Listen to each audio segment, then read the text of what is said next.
The Inspire Us podcast. Oh, we're running it back. We're here again. After some technical complications. Man, you know this could be like a parody of Chicken Shop Date? Like with this massive focus on running clubs and being the new dating sites. Yeah. You could have like a running dating Why not? podcast. Why not? But actually, so why you bring up the topic? What do you think of running clubs and this new wave, I guess you can call it? I think there's like that cynical side of me as like someone that's been involved with from day one that's like, they're not doing it right, or they're just here for the trend. Yeah, right. But they're doing it for not running. They don't love it. Yeah, they're not in it. They've not been in it since day one. Yeah. I don't really have a hot take on it, to be honest, but I've definitely noticed it. Like, I came back to the UK after a bit of time away over the last couple of years, and London, it's massive. I think it's undeniable that there's been a spike in it, and yeah, I hope people find some benefit in it. What do you think? What's your hot take? Honestly, I'm like you, man. You know, it's like I don't want to be a hater. Yeah. So, you know, if people are going to do something positive, let them go do something positive. Yeah. But it's clear that it seems to be something that is, you know, part of a community, or people say it's like the new dating scene. I think I wouldn't judge it just because I run. The reason I run is so different to that. Like, I wouldn't run with people in a group. Like, I run to focus, you know? Okay. And yeah, so it's a very, like max, I'll run like, for example, with someone, you know, 2, 3, but I wouldn't like running in a big group of people, like you know? A swarm. And that's why, because you used to do like a running society, you were the president of the running society. Yeah. Although, let's be clear, SOAS Running Society is not the biggest running society in the world. No, that's true. It was cool. We're like 5, 6. I came a couple times, and I'm glad I did, because now I met you. but you know, it was never my thing. I was always kind of a solo runner. Okay. It's actually really cool. So my mate who came on one of the running camps last year, he's president this year, and they finally joined the London Cross Country League, SOAS, this year, which for me it was like such a cool moment that there's more of a presence of SOAS in the sort of running scene now, because they've been doing track sessions with LSE, and yeah, I'm really hoping there's some sort of consistency with people at SOAS running in the future. And so, because now you started this Haraka Baraka, you know, thing. Yes, yeah. Which is, maybe you'll explain it better than I can, but it's essentially like a group and a training of running mixed with a cultural exchange, where you get students and you fly out to now Jordan and Morocco, and for 10 days it's like a running trip experience. Is that, did I describe it properly? I think you nailed it. It's the only thing I would add is, like, we train and live with local athletes as well. So that really hones in on the cultural exchange, which for me is a massive part of it, as someone who lived in the Middle East, and after growing up in rural Yorkshire, and so it's a bit of a switch of cultures, sort of polite British society. Not that Jordan's not polite, but it's a bit more direct than right. like British speaking. They call it al-watan al-watar, which means like the country, the nation on its nerves. So like when I'm speaking Arabic, I think another repressed, brutally honest side comes out of me. But yes, Haraka Baraka is exactly as you described it. It's a running project that I do with my friend, who's also currently studying at SOAS. And we've done 5 camps now over the last 18 months. I'm just really excited to see where it goes, and thanks for having me on your podcast to talk about it. It's a pleasure, really man. exciting opportunity for me because No, this is cool. The first running podcast ever, you know. yes, yeah. And so you said you've done 5 camps now. Mm-hmm. Your first one was in Jordan. Yep. One just finished in Morocco. Yes. And why Jordan? Why Morocco?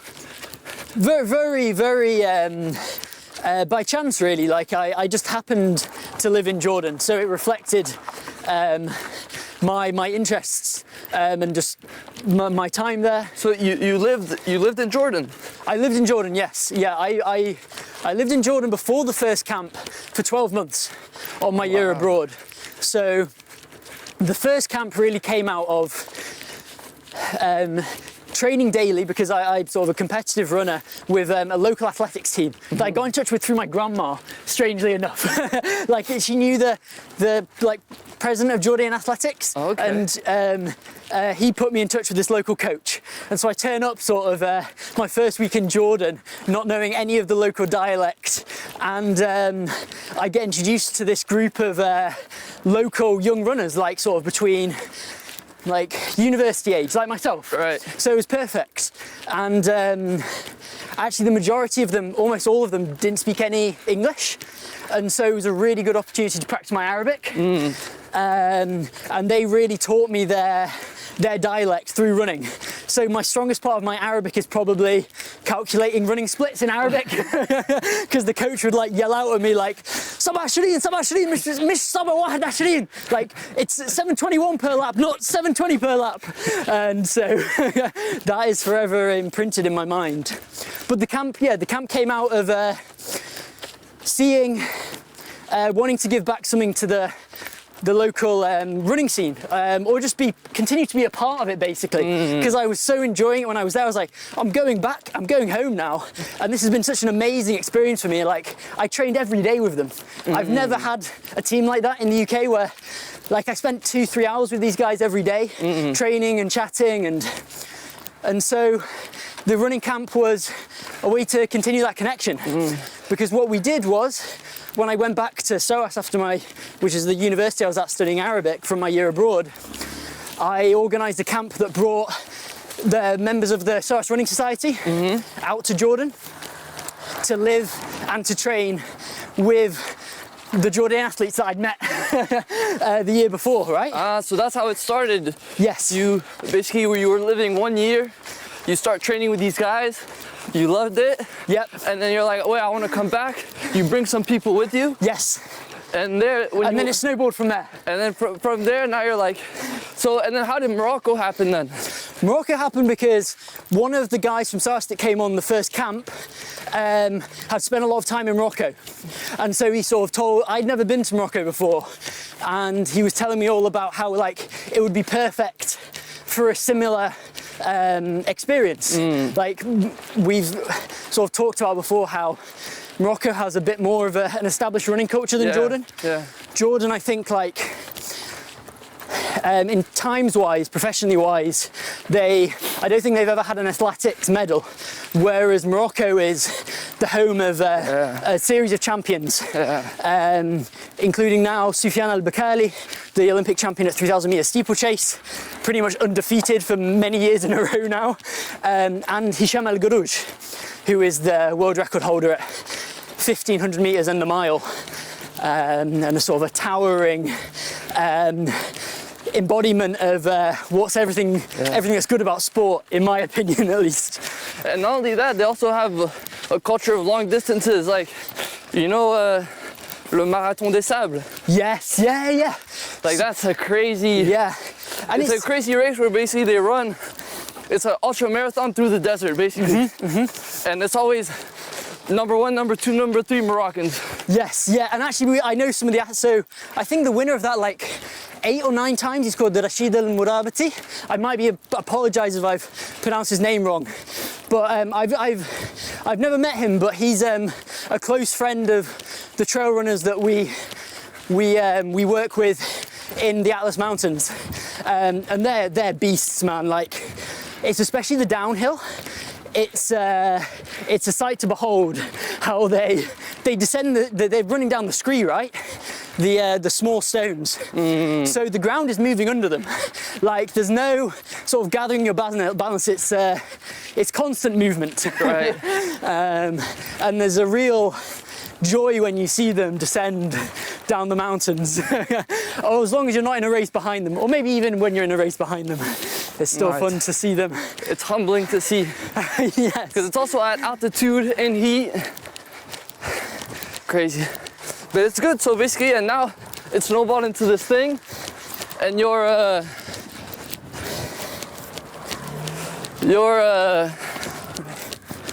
basically going there now and running with local runners then. Yes, yeah, I think it's evolved a lot more that because of the time I spent in Jordan, I've got a lot better local connections in Jordan for bringing in young athletes to the camp, whereas in Morocco, I'm still a bit more of an outsider.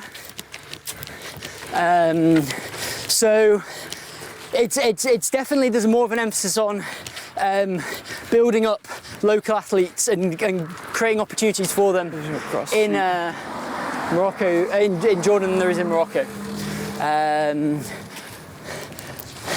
Like the dream would be, at least sort of, as far as I see it, is like, wouldn't it be cool if you could employ the local Jordanian athletes as running guides for a new brand of tourism in Morocco that allows them to strengthen their connections outside of the UK, to allow them to do races and to have new experiences, which we're so lucky in UK universities, a lot of people to be able to have those and sort of solve some of these secular problems that I've seen in Jordan, which is when very talented athletes, like incredibly talented, I'm talking like 29-minute 10Kers, like who probably, they're not running, their training isn't sort of as scientific and as rigorous as training that sort of top runners in the UK do, but they're still producing these incredible times, but for sort of cultural and economic reasons, there's it's very difficult for them to progress in the sport past university, because you just need to put so much time and into training and money as well to be at that level. I think you talked about this running tourism niche, and I think it's a growing market, because even I was in this place just south of Ifran in Morocco, where this guy, he's also he's a big trail champion, and he runs this like local hotel, and everyone knows him, and he organizes this yearly race, and people go there just to go run. Oh no way, this sounds awesome. So his hotel is really based around like running. But people don't really know about it, like people go hiking, but you know, I imagine that this could be a thing. And let's hope our training comes in handy, because now we started the uphill. So that's gonna be two guys breathing heavy in a mic, but I have to get you talking. But no, I think it's so cool. And I was gonna ask you, like, you mentioned athletes, the people that participate in your camp, is it usually young athletes or is it just really anyone? Like, who do you see participate in this thing? Yeah, I think because, I mean, we've only done a few. We've done 5, like I said. And also, like, I was 20 when I started this. So there was definitely a lack of confidence in terms of bringing a lot older people on board. It made more sense that it started with my friends and friends of friends. And now we've sort of expanded to actually, we host this for running clubs. Running clubs and university whole societies. So as it used to be like a cross section of athletes from different colleges and universities, now it's very much a case of like, okay, this is a trip with UCL. This is a trip with LSE. Or for these running groups. So yeah, normally it's people like first, second year of uni. But really, we're hoping to build on that and bring different clients in the coming years. And definitely as like we sort of do I'm 23 now. I know it's not a big gap, but doing the camps with 18-year-olds, I feel very old. Yeah. Sort of people explaining to me what based meant the other week. I'm in my academic bubble a bit, I think. But that's so good, and I think it's good because if someone likes running and they're not from Morocco or something, they would never be able to have that experience of knowing, going with a local person, and see now we get the nice view. Yeah. Beautiful. Wow, this is pretty incredible. Yeah. It looks like almost like there's been an old fort or something up here. Like it's so smooth. But not that I'm not a geologist or, but if there was cool. if there was a fort, you'd put it up here. Yes, yeah, that's a better way of putting it. Yeah, and so I guess you said this. So it's called Haraka Baraka, right? Yes, yeah. Haraka Baraka. The meaning is movement is a blessing. Yes, exactly. I think it probably has a lot of Islamic roots, the phrase, because you find it in lots of Muslim majority regions. Like it's a term in Turkic languages, in Uzbek, it's a term in Persian languages, and so it's probably had an Islamic meaning to begin with, like a barakah, sort of blessings, but in sort of vernacular this comes just to mean, like we say mabruk, which is a sort of a flexible creation from the same root, barakah, to mean congratulations. Yeah. So yeah, we think that it really sums up the project nicely, and hopefully it's catchy. It is. And maybe one day we'll have a running camp in Uzbekistan. Yeah, so you were telling me about that, so you recently went to Uzbekistan, right? Yes, yeah. Bro, your traveling is crazy. Mate, I'm just trying to keep up. I'm trying to keep up with you. Like, and so, what brought you to Uzbekistan? The plane, no. What brought me to Uzbekistan? Maybe like a linguistic interest. Like you do have a very linguistic background, right? Exactly. English, Yeah. I mean, you speak French, Arabic. Pretty impressive. Yeah. I speak a few languages. I've been lucky to. That's really. I've started a lot of languages, like that sort of very nice curve at the beginning when you're improving very quickly. Yeah. But I haven't got to fluency in many, but I find it really, really fun, and maybe it's similar to my running where I like measuring my improvement. With languages, it's quite tangible. Whereas writing an essay, sometimes it's unclear if it's good or bad. Right. But yeah, so what brought me to Uzbekistan was an interest in linguistically. I sort of studied Russian for a long time and Arabic, and both these languages have a big impact on Central Asian society. But I went there really knowing nothing and having no plan.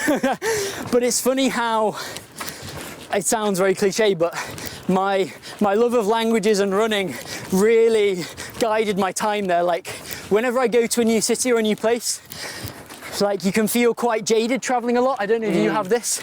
Running really helps you to feel to ground yourself. Yeah. So often my travels start with a big run around a new place. Is that what you did when you went to Uzbekistan? Yes, and this is the crazy story, that the first day I was in Uzbekistan, I was running through the city, and you have these incredible buildings like the Registan Square, which has this old 14th century observatory built in like Persianate architectural styles with these beautiful figurative paintings, these towering monuments of architectural accomplishments. And then all of a sudden I'm like running, and I like get to an opening, and it's like a field, like literally like a field like this in the middle of the city. I'm like, what the hell is going on?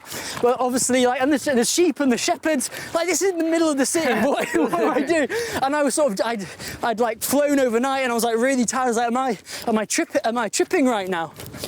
And then I see like these group of like 50 young guys and girls sprinting up this like little hill in the middle of the let's say park. and so I naturally go up to them and start trying to speak to them. I'm like speaking to them in Russian, and they don't understand.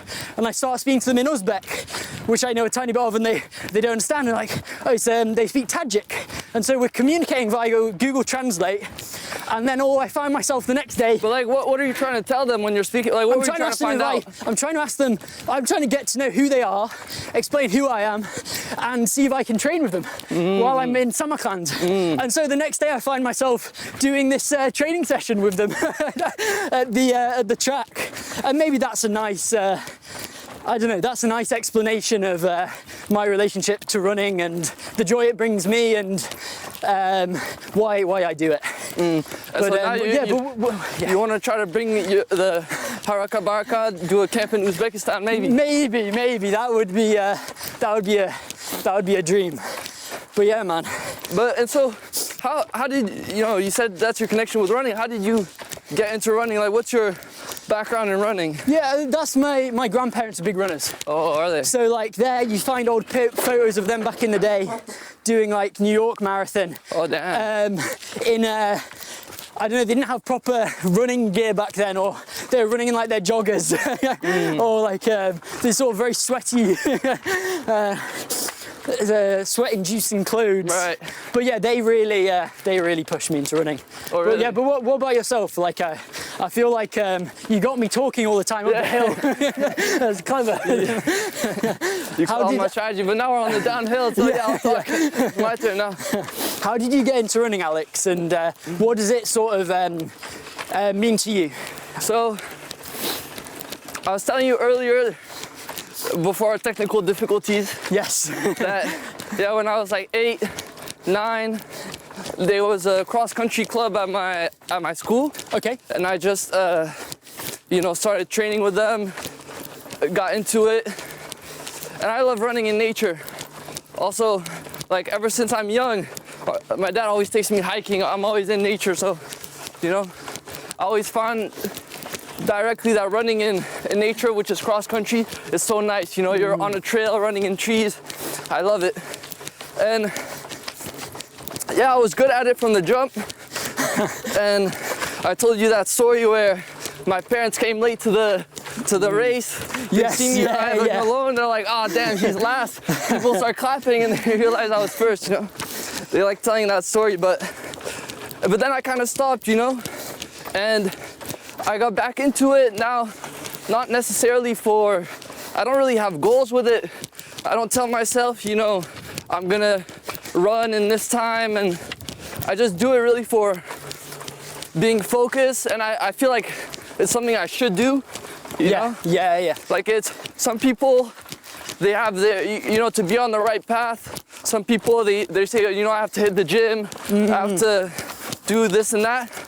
For me, it's really running. Like, if I don't go running, I feel like I'm off the path, So try to get my daily runs, and do you have nice places like this? Like, I know you travel a lot, but is this exceptional for you that you have? Nah, this is great. Such a view, or do you find this in your daily life quite a lot, that you get opportunities to run in nature? You find parks right in the city, but and we chose the right time to do this now. The trees have colors. Yes, yeah. It's a nice way to do it. But yeah, and I remember the first time we met, you told me about cross country. You used to do cross country, right? Yes, man. Yeah. I don't know. Hopefully the camera isn't zoomed in enough that it can see my knees, but they're basically covered in scars. And my sort of like my calf is missing hair because of so much cross country running, right? Like the mud builds up and then it dries and then you tear it off and it rips off. So that's a physical mark of my history of cross country running. but unfortunately I haven't done it a lot recently. I've really switched the roads in the last few years. During my time in Jordan, like they were all road runners. Even though Amman is very hilly. But yeah, man, I really like your focus on nature, and I think that's something that I've often tried to be quite stoic. Like I've not thought about it a lot because it hasn't been an option. I've been living in London for so long. I almost haven't. If I start thinking about where I'd like to be, I'd feel quite sad running in the concrete jungle, to use Dara, our cameraman for today. Behind the scenes. his phrase, yeah. I mean, no, honestly, it's true. It's a blessing. Not many people get to run in nature, but you know, going back to like run clubs and I don't think it's my thing. When I'm like running in nature, my thoughts are able to decompress, you know, like on a day-to-day, you shake a Coke bottle and you know, when you open it slightly, you have that psst, all that pressure goes away. I feel like when I run, I get that, you know, I get to think, and if I finish a nice long run, my head is clear, you know. Yeah, I do find when you're training competitively and you're maybe running more than you want to sometimes, or you're forcing yourself to get out, having other people around you really motivates you. Yeah, 100%. So there is a balance, but also having those people there every day, sometimes you just run at the back and that's why it's different. Like I don't run competitively, you know, I run just on the day-to-day. But I mean, you've run competitively before. I mean, you told me your 5K is crazy, like 15 something. Yeah, it's okay. Huh? It's okay, yeah. I mean, for me, it's crazy. Like, I think maybe if I train, I could break the 20. Oh, definitely, man. You've got that easily. You think so? Yeah. So, like, what if I wanted to? Because I remember one time a friend of mine, he's like talking to me, saying, one of my brother runs or whatever, like, and he runs a 5K in 25 minutes. He was just hyping it up. I'm like, bro, 25 minutes. It's nothing, you know. And he's just telling me. So then the next day, you know, to try to like, boom, I try to do like a fast 5K. I think I did it 21. And already I felt like I was running super fast. Yes, yeah. But so if I wanted to break the 20 and I was like, all right, that's a goal of mine, what type of training would I need to do to see improvement? I would just say regular speed work. And what's speed work? Speed work, like running at an increased intensity for short periods of time with maybe breaks in between. Like intervals? Yeah, interval training, exactly. Yeah, like doing that regularly and just getting used to increasing your cadence, but also working hard for short periods of time and then making sure you recover well afterwards. I don't know if the analogy is correct, but maybe akin to like doing a hard session in the gym and then having to rest to let your muscles. You've got muscles that you're using when you're running. And that's talking about recovery, what do you think about people that say that running kills your knees? What do I think about them? Yeah. Or what do you think about that statement? I don't know. I think I'll get back to you when I'm 40. Right. Maybe I'll know better then. But yeah, there's probably some truth in that, and but we'll have to live and see. I guess I am like yourself, a lot more aware than when I was like 16 about I need to treat my body kindly. Like I used to, when I was trail running, like I used to skip, like it scares me how I used to run down the hills where I'm from in Yorkshire now. Like, I don't know how I did that. Like, after breaking my leg a couple years ago, I just don't have that confidence to skip down those rock faces like I used to. And definitely my knees are gonna thank me for that in later years, maybe. There's this famous fell runner who sadly died recently called Joss Naylor from the Lakes. I think he was a farmer, and he famously like had one leg long, like noticeably longer than the other, because he used to break on one leg down the hills. But it didn't stop him. He achieved lots of incredible endurance feats in the lakes up until a very old age. The lakes being northwest England. That's crazy. And then, what about nutrition? Oh, don't! I'm the wrong person to ask for nutrition. Yeah, what? No, because people are way too into nutrition. I mean, me, before, like, I'll run a marathon. I don't even, like, I'll just, like, bunch of eggs, whatever. Like, I'll just fill my stomach up and be like, I have no idea what I'm doing, you know? I think for me it's very intuitive because I've always run from being really little. I'm really lucky that, like, I've grown into a body that's very used to doing a lot of exercise. Right. Like, I played football with my mate yesterday, sort of in his late 20s, but I don't think he does regular running. And I was like, God, he's gassing out after 3 minutes of playing football. And that's really just conditioning.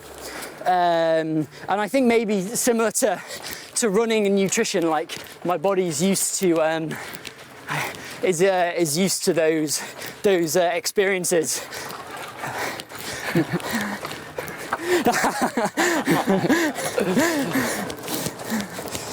And then so they're seeing the innovation concept before their eyes. In years' time, they'll think back to this moment.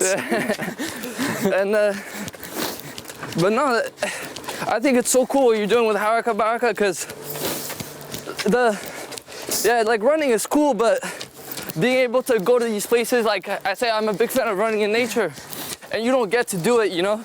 Yeah, man. In your day-to-day, so organizing this thing where people can have that experience is so good. Yeah. And the fact that you talk about how also it's gonna help the people, the locals, that's so good. You know? I am interested in asking you though, because like obviously I've watched, like, your social media and stuff for the last couple of years, and you come across as a very confident person in what you're doing. And I think that I've sort of dealt with a lot of doubt about about my project, like, who's it going to help? Where does it fit in my journey?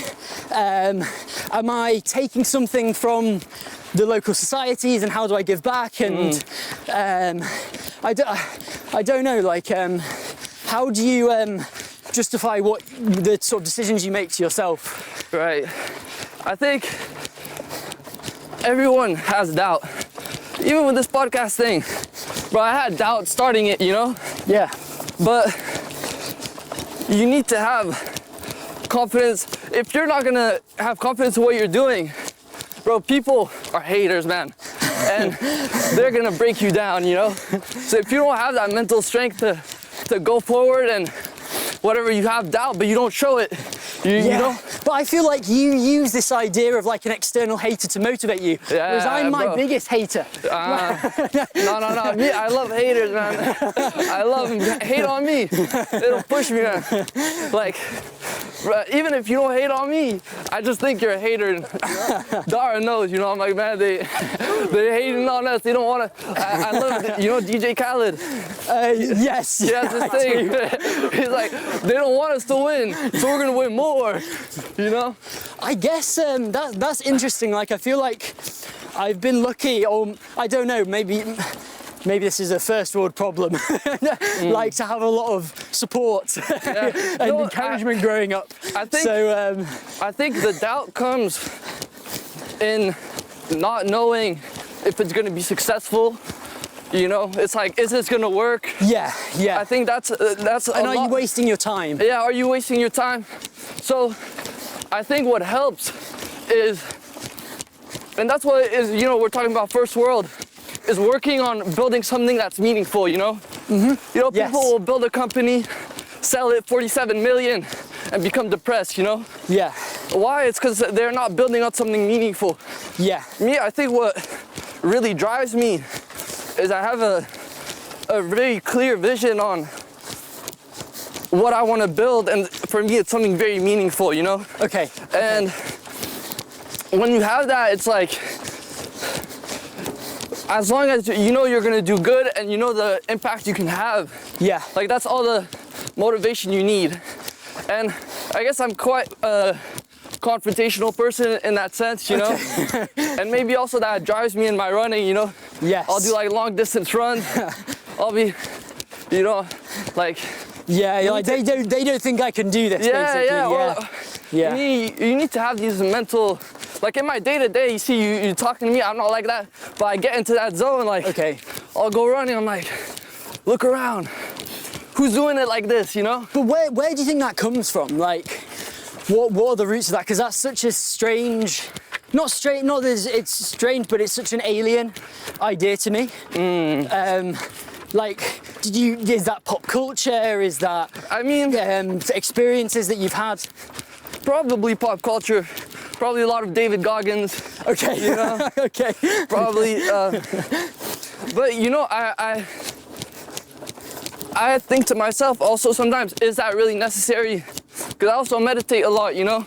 So it's a very big dichotomy that I have, like, thinking, you know, I don't need to have, you know, this constant fight and being angry and driving off, you know, kind of this angry energy, like fuck you energy. I feel like if I was like a saint, enlightened, I would just be able to go down this path and not, you know, worry about haters, you know? But I don't know, I feel like everyone needs to know themselves, you know? I feel like, for example, you're a very, well, you know, like I don't know you that, you know, close, but you're very, you know, happy, very open, very open cultured, can talk to anyone. You don't seem like a very confrontational type of person, you know? No, I got like, I mean, my knee's full of cuts today. I got like scissored in a football game yesterday, pretty intentionally. I just got straight back up, like, shook the guy's hand.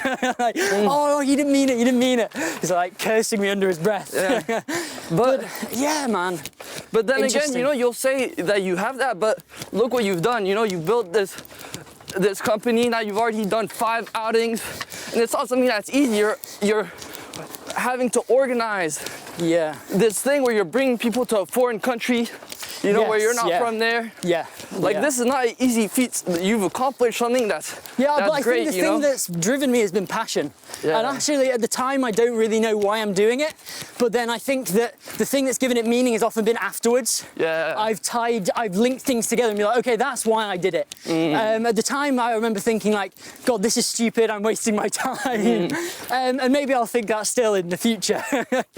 But I think I heard this quote, like successful people are the ones that connect the dots in hindsight and find meaning in what they do. Like Dara gave this example of what was the example of the rapper for MF Doom being going through these sort of like hard experiences being homeless, and then losing his brother.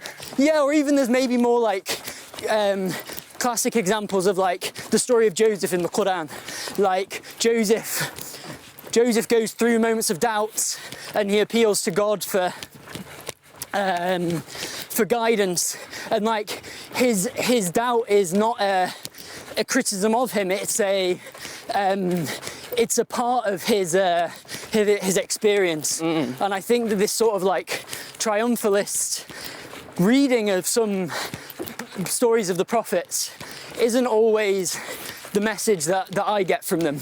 I get it more like this person has been challenged and they've come through it. Like there's this hadith from the prophet, I think, that says like, Ya muqallib al-qulub, dhabat qalbi ala dinak. Like, dear turner of hearts, bind me to your faith, to faith in you. Like, it's not all on you. Sometimes it's about believing in your,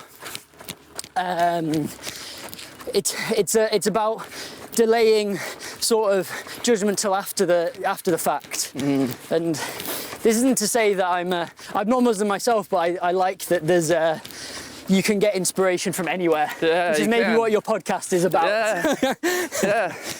Well, we've come to the end of the course. Okay. So I think that's a good place. Bro, thank you, man. You're welcome. It's okay. It's all right. No, that was cool, man. That was cool.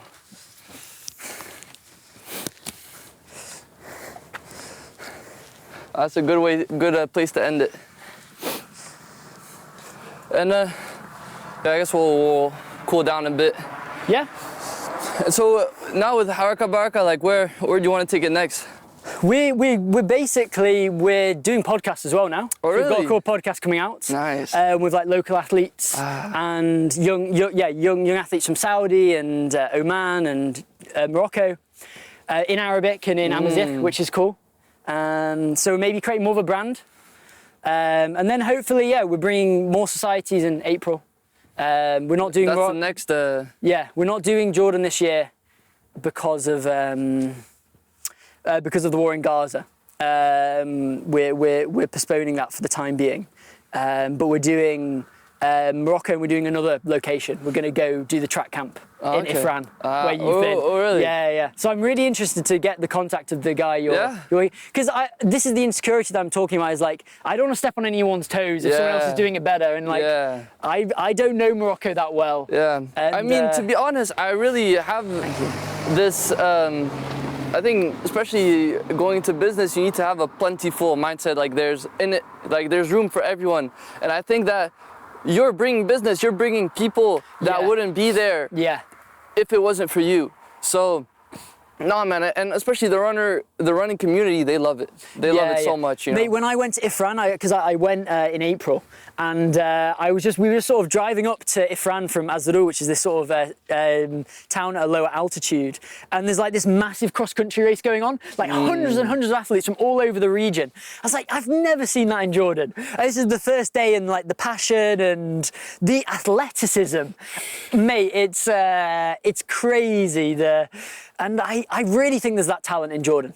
It just needs the right people to shine a light on that, and that's happening. Yeah. Like I'm really seeing that trend. So, yeah, man. Thanks so much for giving me the space to talk about it. And, hopefully. I'm invested in what you guys are doing now. Like after actually seeing it, I've seen like Alex is really he's really going for it. Like what's he doing? And now, getting to see it. I mean, let's see. Your team is so cool. Let's hope. Right, the whole operation behind it. Yes, yeah. But, it's like, how is it? What is this guy? What is this guy doing? He's just popping up in all these different places, and it's like with like, what's the South Korean economist called? Yeah, Ha-Jung Chang. Mate, that's cool. the one where I was like, okay. Because I know, like, is it Aziz or the Malaysian guy that came on? He's a friend of mine from. I listened to this podcast. What was he called? He's still at SOAS now. I think. Arif. Arif, Arif, from Malaysia. Yeah. I saw you had him on as well, which is. So not that he's not on the level or won't be on the level of Ha-Jung Chang one day, whatever the levels are, but. Yeah, very, very cool to be part of your journey, and you'll have to come on a running camp. But hopefully in April. Every time I wanted to come, but something pops up. But hopefully. Yeah. So if someone wants to join, what should they do? Yeah, I think like obviously it's a business. Like we bring on people like they're part of clubs or they're part of. A university club, but we're going to be operating them for the public at some point in the future. Okay. But if you wanted to come along and film another episode of the podcast on there, like I don't know, we'll do it in the Atlas, maybe some guy on a donkey will do it. Yeah, but like in the Atlas Mountains, you've got loads of sports. You've got climbing, obviously, and hiking. Like we'll get Dara along, like horse riding for Anis. So plenty of opportunities. It's beautiful. All right, man. Should we end it here? Oh, I didn't. Well, I was unsure if that was actually recording. Are we rolling? Bro. Okay. Pleasure, man. Thank you very much for having me. All right. In the bank. The tawfiq. Merci.